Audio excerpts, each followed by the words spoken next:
Bien, alors aujourd'hui, qu'est-ce qu'on a fait? On a tout simplement remis une nouvelle colonie dans la ruche à cheminée Bipass qui est installée maintenant depuis 2 ans, mais c'est une colonie qui avait à peu près 3 ans et qui commençait un petit peu à faiblir. Donc j'ai préconisé de la changer. Donc on a mis une nouvelle colonie que j'ai fait élever depuis le mois de mars sur un de mes ruchers dans la région marseillaise.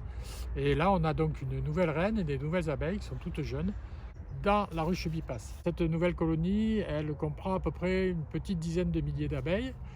La reine va commencer à pondre d'ici quelques jours et elle va en plein boom, c'est-à-dire fin mai, début juin, pondre 2000 œufs par jour, ce qui va donner à peu près 1000 abeilles nouvelles par jour, puisqu'il y a quand même les abeilles qui meurent au fur et à mesure, puisque ça dure en général 2 fois 21 jours, une abeille.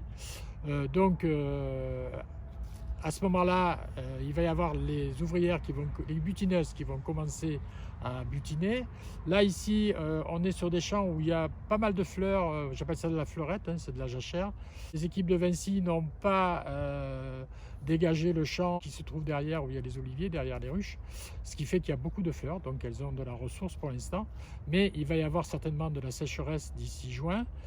Sauf s'il pleut. S'il pleut, il y aura de nouveau des fleurs. Mais s'il ne pleut plus, ça va être la sécheresse. Mais ensuite, on a une chance ici, à Alençon, c'est qu'on a des arbres qui s'appellent des acacias du Japon ou des séphoras qui vont être en fleurs au mois de juillet. Et là, ça va prendre le dessus. D'ailleurs, le miel de séphora, c'est un excellent miel qui est très doux. Ça ressemble un peu au miel d'acacia. Et donc là, elles vont pouvoir tenir le coup, on va dire, jusqu'à la rentrée où il y aura de nouveau des fleurs d'automne. Ensuite, on les nourrira en hiver, mais ça, c'est le travail de l'apiculteur de toute une année sur les ruches. Donc, on espère qu'elles vont bien redémarrer. Pour information, on a changé aussi les reines des 3 autres ruches qui sont dans le champ, justement pour avoir des jeunes reines qui pondent et qui soient en plein boom dans quelques semaines, comme la ruche Bipass. Voilà, en espérant, en croisant les doigts, que ça fonctionne, qu'on ait de la bonne météo et que les abeilles vivent correctement.